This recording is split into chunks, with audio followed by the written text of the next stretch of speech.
para ipagdiwang ang matibay na relasyon ng Pilipinas at Italia. Isang friendly football match ang isinagawa sa Philippine Under-19 Football Squad at Italy Selection Team na ginanap sa Rizal Memorial Football Stadium nito lamang Martes ng gabi. Yan ang ulat ni Daryl Oclares.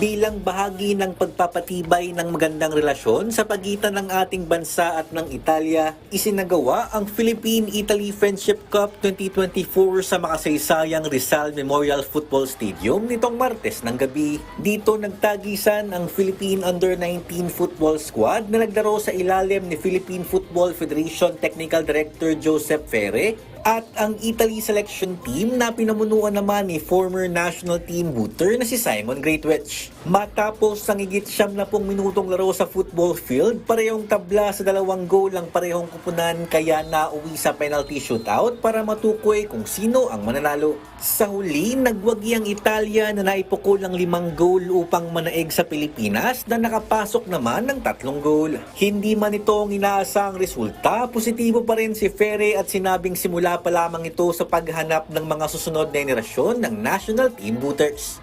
I think it's an interesting game. This is part of our recruitment process. We just start.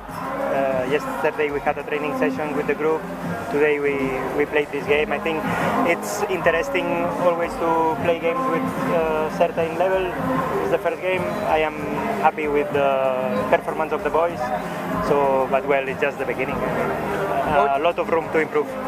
Samantala, naging posible naman ang nasabing Friendship Cup dahil sa pagtutulungan ni PFF President John Anthony Gutierrez at Ambassador of Italy to the Philippines, Marco Clemente. Sa panayam ng PTV Sports kay Clemente, binigyang din niya ang kahalagahan ng sports para pag-isahin ang dalawang bansa. Well, it's a sport event. Sport is important to people relationship. Of course, our relationship is based on many other aspects, of course, political, economic, trade, culture. But since sport is an important element in our, especially young people life, I think that to have such an event, we celebrate our friendship, it's important. Hangad din ni Clemente na maging daan ng programa ng embahada para mas lalo pang pasikate ng football sa Pilipinas. Let me emphasize, especially with football. Football is the most international sport. Italy is a superpower, so I hope that we can do something together to make football more popular also in the Philippines.